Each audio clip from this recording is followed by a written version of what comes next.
हार जाना गलत नहीं, हार जाना गलत नहीं, हार मानना गलत बात है। हेलो फ्रेंड्स, स्वागत करते हैं हम आपका इस यूट्यूब चैनल पे। आज हम लोग डिस्कस करने जा रहे हैं most important question for class 12।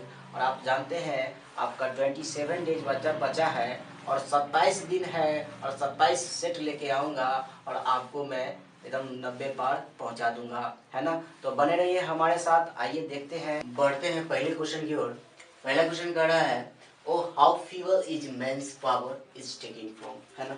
यह जो लाइन है आपका पोएम का लाइन है और आपसे पूछा जा रहा है कि यह लाइन जो है कौन सा पोएम से लिया गया है। तो इसका राइट आंसर क्या हो जाएगा, O how fever is man's power यानी sweetest love I do not go, है ना। और लेखक का नाम क्या हो जाएगा, तो जॉन डन। अब बात करते हैं कुछ जॉन डन के बारे में। तो आप जानते होंगे जॉन डन जो है मेटाफिजिकल पोएट हैं। इनका जन्म लंदन में हुआ था 1572।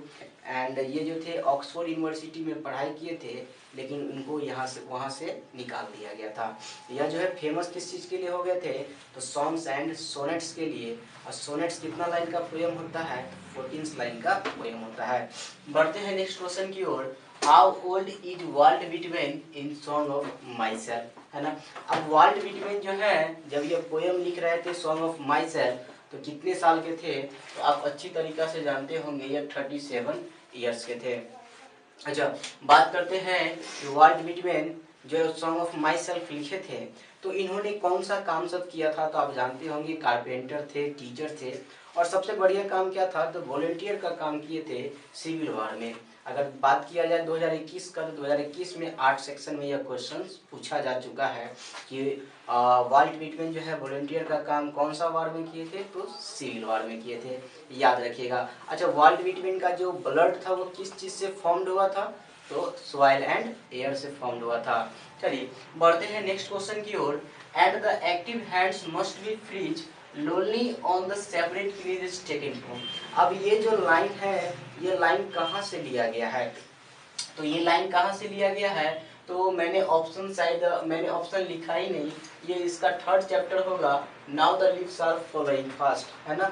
लेखक का नाम क्या हो जाएंगे, तो W.H. अडेन। हो सकता है कि आपको एग्जाम में ऑप्शन दे, उसमें नन का भी ऑप्शन रहे, है ना। अगर मैं यहाँ पे नन का ऑप्शन दे दूँ तो यहाँ पे राइट आंसर क्या हो जाएगा, नन हो जाएगा, है ना। आप जानते हैं कि यह जो लाइन है ये कौन सा चैप्टर से लिया गया है, तो now the leaves are following fast, है ना। अब now the leaves are following fast के लेखक का नाम क्या है, तो W.H. अडेन है।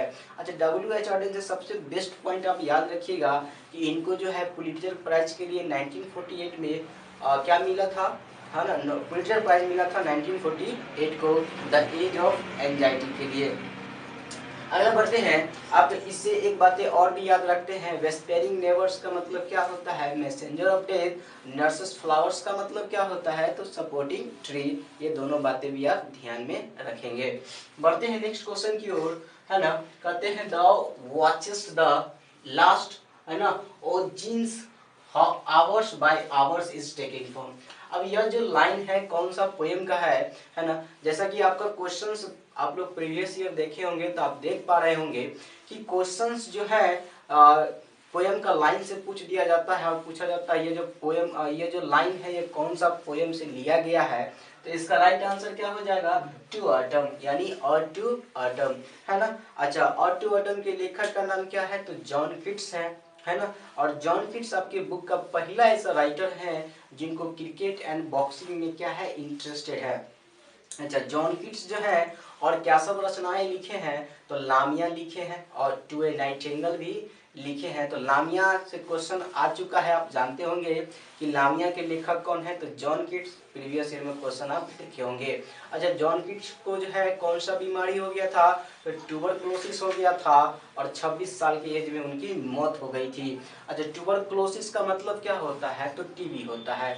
इस पोएम में उन्होंने क्या कहा है कि सन और ऑटम दोनों बोसन फ्रेंड है और दोनों मिलके क्या कर रहे हैं, कॉन्स्पायरिंग कर रहे हैं कि कैसे पेड़ों को फलों से लाद देना है। ये बातें भी आप याद रखेंगे। बढ़ते हैं नेक्स्ट क्वेश्चन की ओर। Light of step and hurt was she is taking from. यह जो लाइन है ये कहाँ से लिया गया है, कौन सा पोयम से लिया गया है? तो राइट आंसर क्या हो जाएगा? एनी एपिटैफ। एनी एपिटैफ का राइटर का नाम क्या है? तो Walter de la Mare. And any epitaph का मतलब क्या होता है? तो इंस्क्रिप्शन ऑफ टॉम। अच्छा, एपिटैफ से याद आया भाई, वाल्टर डे ला मीयर से क्वेश्चन आया हुआ है कि वाल्टर में डे ला मीयर का जन्म कब हुआ था? तो 1873 में हुआ था, आप जानते होंगे, है ना। अच्छा, बात कर रहे हैं वाल्टर डे ला मीयर क्या सब लिखे थे? तो पीकॉक पाई लिखे थे, सॉन्ग्स फॉर चिल्ड्रन लिखे थे, और यह मॉडर्न पोएट भी है। इस पोएम में उन्होंने एक ब्यूटीफुल लेडी के बारे में चर्चा किए हैं जो वेस्ट कंट्री से है, और उसकी जो ब्यूटी है वो क्या हो गया है? तो वैनिसेस हो गया, यानी नष्ट हो गया है। आगे नेक्स्ट क्वेश्चन की ओर बढ़ते हैं। और नेक्स्ट क्वेश्चन कर रहा है Robert broke is a dash poet, है ना। अब रॉबर्ट ब्रोक कौन सा पोएट थे? तो आप अच्छी तरीका से जानते होंगे, यह वार पोएट है। और संबंध कौन सा चैप्टर से है? तो द सोल्जर। द सोल्जर क्या है? एक सोनेट्स है, आप याद रखिएगा इस बातों को, है ना। अच्छा, बात करते हैं यहाँ से रोमांटिक पोएट कौन है? तो जॉन किट्स हैं। मॉडर्न पोएट कौन है? तो मैंने अभी कहा Walter de la Mare. People's poet कौन है? तो कौन है? Walt Whitman. And metaphysical poet कौन है? तो जॉन डन। यानी एक क्वेश्चन दिया हूं और 5 क्वेश्चन आपका रिकॉल हो गया, क्योंकि यह वीडियो है रिकॉल का, आप जान पा रहे हैं, है ना। मॉडल आप है, क्योंकि दिन कम बचा है, तो अभी मॉडल पे जितना हो सके उतना प्रैक्टिस करें, और प्रैक्टिस कीजिएगा तभी आपका 12th एग्जाम में नंबर क्या होगा? इंक्रीज होगा। बढ़ते हैं नेक्स्ट क्वेश्चन की ओर। TS. Eliot won the Nobel prize in dash, है ना। कहने का मतलब है टी.एस. इलियट को नोबेल प्राइज से कब नवाजा गया था? तो 1948 में, यानी 1948 में। और टी.एस. इलियट क्या लिखे हैं? तो मेकाबिटी द मिस्ट्री कैट लिखे हैं, यानी इनके ये क्या है? राइटर हैं। द वेस्टलैंड भी याद रखिएगा, फोर क्वार्टेस्ट भी याद रखिएगा, इन्हीं की रचनाएं हैं। अच्छा, मेकाबिटी द मिस्ट्री कैट जो है उसका कंपेयर किसके साथ किया जा रहा है? तो नेपोलियन के समान किया जा रहा है। आप पढ़े भी होंगे चैप्टर के माध्यम से। एंड मेकाबिटी क्या है? एक छिपा हुआ रहस्य है, एक हिडन पाव है। अच्छा, मेकाबिटी जो है अपना हेड को मूव्स करता है लाइक ए स्नेक के समान, याद रखिएगा ये बातें भी, है ना। बहुत सारी बातें हैं, है ना, आपको रिकॉल के माध्यम से, क्योंकि यह वीडियो जो है अभी से लेके आपके एग्जाम तक आएगा, रिकॉल करवा के जाएगा, और आपको सक्सेस करवा दिया जाएगा इसी वीडियो के माध्यम से। बढ़ते हैं नेक्स्ट क्वेश्चन की ओर। It never forgot and 20 years since is taken from, यह लाइन कहाँ से लिया है? तो मैंने आप लोग को ट्रिकी वर्ड भी दिया था, 20 years दिया है, तो फायर हीमन मार दीजिएगा, है ना। ये फायर हीमन से लिया गया है। फायर हीमन के लेखक कौन है? तो केकीएन दारूवाला, एंग्लो इंडियन है, ये याद रखिएगा। अच्छा, केकीएन दारूवाले जो है वो कौन सा धर्म से बिलोंग करते हैं? तो पारसी, आई मीन जोरोस्ट्रियन। और उन्होंने जो है बहुत सारे बातें बताए हैं इस चैप्टर के माध्यम से। एक बर्निंग घाट के बारे में चर्चा किए हैं, क्योंकि पारसी लोग जो होते हैं अपना बॉडी, जो मृतक होते हैं, मृतक बॉडी, उसका अंतिम संस्कार टावर ऑफ साइलेंस में करते हैं। ये बातें भी याद रखिएगा। बढ़ते हैं नेक्स्ट क्वेश्चन की ओर। हु रोट सॉन्स एंड लवर्स, है ना। यह क्वेश्चन जो है इम्पोर्टेंट है। यह क्वेश्चन क्या है? VVI भी आप मार सकते हैं, क्वेश्चंस रिपीट होते रहता है ना। तो लेखक का नाम क्या हो जाएगा? तो WH लॉरेंस, है ना। अब WH लॉरेंस क्या लिखे हैं? तो स्नेक लिखे हैं। स्नेक के यही राइटर है ना। और स्नेक में क्या सब बतलाए हैं? तो स्नेक का सबसे पहले कलर याद रखिएगा, येलो ब्राउन है, और गर्मी के दिनों में पानी पीने के लिए आए थे। और स्नेक का कंपेयर किसके साथ किया जा रहा है? तो अल्बाट्रोस के साथ किया जा रहा है। अल्बाट्रोस का मतलब क्या है? A large white sea bird, इतना आप याद रखिएगा, है ना। चलिए बढ़ते हैं नेक्स्ट क्वेश्चन की ओर। Who road summer in Kolkata, है ना। यह क्वेश्चन भी VVI है, प्रीवियस ईयर में पूछा गया है। घबराने की जरूरत नहीं, आप सही जगह और सही वीडियो देख रहे हैं, इंक्रीज करिएगा 100%। अच्छा, समर इन कोलकाता के लेखक कौन है? तो कमला दास है। और कमला दास क्या लिखी है? तो माई ग्रैंड मदर हाउस। और यह इंडियन कवित्री है। अच्छा, इसमें आखिर इस पोएम में क्या बतलाई है? तो आप जानते होंगे कि बताई है अपनी दादी माँ के बारे में, कि एक दादी माँ थी हमारी, एक घर है, जहाँ से मैंने बहुत सारा लव प्राप्ति किया, लेकिन अब वो जो घर है मेरे लिए क्या हो गया है, स्ट्रेंजर हो गया है। अपनी बचपन की लाइफ के बारे में वो बतला रही है ना। बढ़ते हैं नेक्स्ट क्वेश्चन की ओर, बढ़ते हैं पहले क्वेश्चन की ओर। पहला क्वेश्चन कह रहा है Mahatma Gandhi says mind is a restless dash, है ना। अब यहाँ पे ऑप्शन दिया है कैट, बर्ड या डॉग, तो आप अच्छी तरीके से जानते होंगे mind is a restless bird, है ना। राइट आंसर ये हो जाएगा। अब बात करें यह जो क्वेश्चंस है ये कहाँ से, कौन सा चैप्टर से लिया गया है, तो इंडियन सिविलाइजेशन एंड कल्चर। लिखे कौन है, तो Mahatma Gandhi. And young India के भी लेखक महात्मा गांधी ही हैं। एंड महात्मा गांधी का ऑटोबायोग्राफी का है तो माई एक्सपेरिमेंट विथ ट्रुथ, इतना भी आप याद रखिएगा। इंडियन सिविलाइजेशन एंड कल्चर एक ऐसे है और इसमें कंपेयर किया गया है वेस्टर्न कल्चर से, और गांधी जी कहे हैं कि हमें वेस्टर्न कल्चर को अडॉप्ट नहीं करना चाहिए, है ना, क्योंकि वे लोग जो है मटेरियल्स की पूजा करते हैं। अगर नेक्स्ट क्वेश्चन पर बढ़ते हैं, doctor Zakir Hussain was born in, है ना। अब डॉक्टर जाकिर हुसैन का जन्म कहाँ हुआ था, तो आप जानते हैं हैदराबाद में हुआ था। डॉक्टर जाकिर हुसैन कौन सा चैप्टर कौन सा लिखे हुए हैं, तो आप जानते हैं भारत इज माई होम, यानी भारत इज माई होम के लेखक का नाम क्या है, तो डॉक्टर जाकिर हुसैन। डॉक्टर जाकिर हुसैन भारत के जो है राष्ट्रपति कब बने थे, तो 1967 में। और राष्ट्रपति बनने से पहले ये कहाँ के गवर्नर थे, तो बिहार के थे। और राष्ट्रपति जो थे डॉक्टर जाकिर हुसैन, इनके मॉडल आइडल कौन थे, तो सर्वपल्ली राधाकृष्णन, ये भी बात आप याद रखिएगा। एंड डॉक्टर जाकिर हुसैन जो है एजुकेशन पे बहुत ही ज़्यादा ध्यान दिए हैं। बोले हैं education is the only instrument which can develop a man state and nation, यानी एजुकेशन ही एक ऐसा साधन है जिससे किसी भी मनुष्य, किसी भी राज्य और किसी भी देश का विकास हो सकता है। बढ़ते हैं नेक्स्ट क्वेश्चन की ओर। Nanu Kaka was coming to meet dash, है ना। अब नानू काका आए थे किससे मिलने के लिए, तो आप जानते हैं किससे मिलने आए थे, तो सब मिनिस्टर से, यानी कुछ मिनिस्टर से मिलने आए थे। अच्छा, नानू काका का संबंध किस चैप्टर से है, तो pinch of the snuff, writer का नाम क्या हो जाएगा, तो मनोहर मालगांवकर। अच्छा, नानू काका जब आए थे तो कहाँ पे आए थे भाई, तो स्टेशन पे आए थे। एंड ऑथर जो है उनको स्टेशन से रिसीव करने गए थे। नानू काका का पगड़ी कौन सा कलर का था, तो ऑरेंज कलर का था एंड विथ वाइट मोस्टेच, है ना, याद रखिएगा।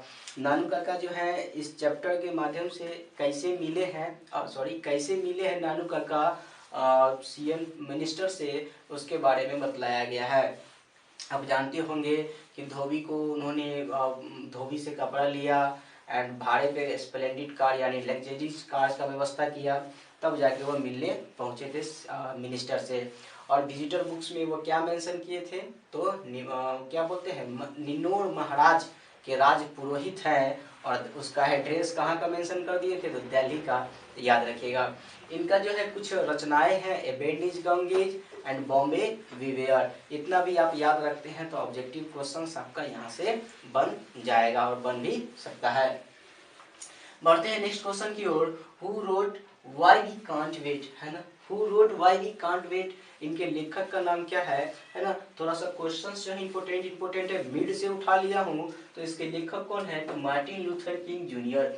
अब मार्टिन लूथर किंग जूनियर क्या लिखे हैं, तो आई हैव अ ड्रीम लिखे हैं। आई हैव अ ड्रीम क्या है, एक स्पीच है और 1963 में दिया गया था एंड 1964 में उनको नोबेल प्राइज से भी नवाजा गया है। अच्छा, इस स्पीच में वो किस समुदाय को लीड कर रहे हैं, तो नेग्रो समुदाय को लीड कर रहे हैं, उनको जस्टिस दिलाने का संघर्ष कर रहे हैं। अच्छा, मार्टिन लूथर किंग का मॉडल आइडल कौन था, तो महात्मा गांधी। और महात्मा गांधी की तरह ये भी जो थे सत्य और अहिंसावादी थे। बढ़ते हैं नेक्स्ट क्वेश्चन की ओर। Who said I am not a Christian, है ना। अब ये बात जो है कौन सा पोएट बोले हैं, है ना, तो आप जानते हैं ब्रट्रेंड रसल बोले हैं। और क्या लिखे हैं, ideas that have helped Mankind, है ना, इन्हीं के लेखक है। और इनको 1950 में क्या मिला था, तो नोबेल प्राइज भी मिला था फॉर लिटरेचर। इतना भी बातें आप याद रखिए, क्वेश्चन पूछा जा चुका है ना। SEBI lived in a dash town. अब सेबी कहाँ रहते थे, तो हाई हार्बर टाउन में रहते थे। अब इस छोटे से बच्चे का संबंध कौन सा चैप्टर से है? तो द आर्टिस्ट, जिसके लेखक का नाम क्या है? शिगा नोएगा। और शिगा नोएगा जो थे जापानीज है ना, जापान से बिलोंग करते थे। ये बच्चा भी कहाँ से बिलोंग करता है? जापान से। और इस सैली का कितना एज है? तो 12 साल का एज है। एंड प्राइमरी स्कूल में पढ़ते हैं। ग्राउट्स जो है ना कलेक्ट किया करते थे। ग्राउट्स याद रखिएगा, काफ़ी बार क्वेश्चन रिपीट हुआ है ना। और टीचर जो है एक बार स्कूल में पकड़ा गए थे, तो टीचर जो है कंप्लेन किससे कर दिए थे? तो इसके फादर से। इतना बातें याद रखिएगा, बहुत है। बेकिंग है ना, एक बार क्वेश्चन ये भी पूछ सकता है कि शिगा नोएगा जो थे वो कौन सा ग्राउंड कलेक्ट किया करते थे? तो बेकिंग ग्राउंड्स है ना। पूरा का पूरा रिकॉल हो गया या भाई पूरा द आर्टिस्ट खत्म हो गया, ऐसा फील कर रहे होंगे आप। चलिए नेक्स्ट क्वेश्चन की ओर बढ़ते हैं। नेक्स्ट क्वेश्चन करता है जर्मन गिर वाज बोर्न इन ऑस्ट्रेलिया। चलिए भाई यहाँ तो पढ़ लिए कि जर्मन गिर का जन्म कहाँ हुआ था? ऑस्ट्रेलिया में। And she was a famous dash writer, तो फेमिनिस्ट राइटर हो जाएगा भाई, है ना। और फेमिनिस्ट राइटर थे कौन? तो जर्मन गिर। जर्मन गिर क्या लिखे हैं? तो चाइल्ड इज बॉर्न लिखे हैं, है ना। एंड सेक्स एंड डेस्टिनी के बारे में भी लिखे हैं, ये भी आप याद रखिएगा। द फीमेल इनक भी लिखे हैं, द चेंज भी लिखे हैं, इतना भी आप याद रखिएगा। अच्छा, इस चैप्टर में क्या कहे हैं कि कैसे एक बच्चे का जब जन्म होने वाला होता है तो कैसे मैनेज किया जाता है ट्रेडिशनल सोसाइटी में, है ना। एक बच्चा का क्या बोलते हैं लालन पालन कैसे होता है उसके बारे में भी बतलाए हैं। एंड यह क्या है? एक ऐसे है और ऐसे के माध्यम से यह कही है। चलिए बढ़ते हैं नेक्स्ट क्वेश्चन की ओर। Who wrote Nine Tailors and Gaudy Night, है ना, ये भी इंपोर्टेंट क्वेश्चन रहेगा। Who wrote Nine Tailors and Gaudy Night? तो राइट आंसर क्या हो जाएगा? Dorothy and Saiyar. Dorothy L Saiyar, I mean D L Saiyar. अच्छा, क्या लिखे हैं? तो how free is the press लिखे हैं, इतना भी आप याद रखिएगा। और प्रेस को रिस्ट्रिक्ट कर दिया जाता है किस समय में? वार के समय में। और प्रेस जो है उसका जो है कह सकते हैं कितना मतलब उसका कमाई जो होता है किस प्रकार होता है? 2 फैक्ट से होता है ना, आप जानते होंगे। एक ऑनर का वेल्थ यानी पैसा, और दूसरा एडवर्टाइजमेंट, तो याद रखिएगा। नेक्स्ट क्वेश्चन की ओर बढ़ते हैं। Benji wanted to marry. Benji जो था किससे शादी करना चाहता था? तो बेंजी फ्लोरेंस से शादी करना चाहता था और लास्ट में किया भी, है ना। और बेंजी का संबंध किस चैप्टर से है? तो द अर्थ से है। लेखक का नाम क्या हो जाएगा? H.E. बेट्स हो जाएगा, है ना। और H.E. बेट्स जो है कुछ समय के लिए जर्नलिस्ट का काम भी किए थे। यह क्वेश्चन भी बहुत इंपॉर्टेंट है, इसको भी ध्यान रखिएगा। उसके बाद जो है H.E. बेट्स जो है ना बतलाए हैं कि एक जॉनसन जो है एक सिंपल फार्मर है, उसके बारे में बतलाए हैं। और उसका एक ही बेटा है जिसका नाम क्या है? बेंजी। और बेंजी 14 साल की एज में स्कूल छोड़ दिया था, बहुत डल माइंड का लड़का था। बाद में जो है बिजनेस किया, मुर्गी पाला, अंडा बेचा, है ना, पैसा भी कमाया। एंड वह जमीन भी खरीदा जिस जमीन पे उसके बाबूजी काम किया करते थे, है ना। तो इतना भी जानकारी आपको होना चाहिए बेंजी के बारे में। अच्छा, बेंजी को मतलब उसके बाबूजी को एडवाइस कौन दिया कि बेंजी को काम में एंगेज करे? तो डॉक्टर ने एडवाइस दिया था। ये बातें भी आप याद रखेंगे। क्वेश्चन करता है India through a travellers I is an extract from. अब इंडिया थ्रू ए ट्रैवलर्स आई जो है ये चैप्टर इंडिया कहाँ से गया है? तो आप जानते होंगे माई सेवरल वर्ल्ड से लिया गया है। और इन्होंने इसके लेखक का नाम क्या है इंडिया थ्रू ए ट्रैवलर्स आई का? तो पर्लेस बग, है ना। अब ये दोनों भी इन्हीं की रचनाएं हैं, पर्लेस बग का ही रचनाएं हैं। अब वो कम माई बिलव्ड क्या है? कम माई बिलव्ड ये है जब वो भारत आए थे और भारत में यात्रा किए थे, है ना। और जो सब बातें वो उन्होंने मेंशन किया था एक बुक में, है ना। तो कौन सा बुक का नाम क्या था? तो कम माई बिलव्ड। कम माई बिलव्ड में ही उन्होंने सारी बातें मेंशन किया जो वो इंडिया में घूमी और यहाँ के यंग जो है ना युवाओं से मिली, बात की, तो सबके बारे में भी इसमें मेंशन की है। अच्छा, एक बात आप याद रखिएगा कि ये पर्लस बग जो थी इसके इन्होंने किसकी जुबान से बुद्ध भगवान के बारे में, इंडिया के बारे में सुनी थी? तो उसका फैमिली डॉक्टर से सुनी थी, याद रखिएगा, है ना। और गॉडेज अर्थ का लेखक भी कौन हो जाएंगे? तो पर्लस बग। भाई आपको मैं यहाँ पे क्वेश्चन करवाने नहीं आया हूँ, मैं आपको रिकॉल करवाने आया हूँ। जितना हो सकेगा मैं आपको उतना रिकॉल करवाऊंगा, है ना। काफ़ी मेहनत का काम है, कोई बात नहीं, मैं आपके लिए करूँगा। और आपका फर्ज बनता है कि हमारे चैनल को सब्सक्राइब करें अभी तक नहीं किए हैं तो, और हमारे हमको क्या कर दे, लाइक भी कर दे, है ना। क्योंकि आप जो एक लाइक करते हैं तो उससे हम लोग क्या होते हैं, थोड़ा सा अच्छा लगता है ना जी। चलिए बढ़ते हैं नेक्स्ट क्वेश्चन की ओर। लोमोव है ना, हल्का सा मिल गया है। लोमोव वांटेड टू मैरी है ना। लोमोव जो थे किससे शादी करना चाहते थे, तो लोमोव जो थे नटालिया से शादी करना चाहते थे, है ना। अब नटालिया के पापा जी का क्या नाम था, तो चुबुकोव था, है ना। अब ये इसका संबंध कौन सा चैप्टर से, तो मैरिज प्रपोजल। लेखक का नाम क्या है, एंटोन चेखव। इनका जन्म कहाँ, अच्छा एंटोन चेखव कौन सा देश से बिलोंग करते हैं, रसिया से बिलोंग करते हैं, इतना याद रखिएगा। और एंटोन चेखव क्या है, प्रोफेशन से डॉक्टर थे। अच्छा कुछ बातें आप याद रखिएगा। लोमोव का एज 35 साल था, नटालिया का 25 साल था। लोमोव के कुत्ता का नाम क्या था, तो लीक था। नटालिया के कुत्ता का नाम क्या था, तो गेस था। आप इतना बातें भी याद रखिएगा, यकीन मानिए आपका एग्जाम बहुत सॉलिड जाएगा। इतना भी आप पढ़ लीजिएगा, यकीन मानिए मेरा कि आपका एग्जाम बहुत अच्छा जाएगा, है ना। और मैं आपको बोला हूँ कि डेली बेस पे जो है यह मॉडल सेट आएगा। अभी से लेके आपके एग्जाम तक मैं आपके साथ हूँ, है ना। और सभी आदमी मिलेंगे, है ना, तभी जाके नंबर क्या होगा, इंक्रीज होगा, है ना। तब तक के लिए गुड नाइट साथियों, गुड बाय।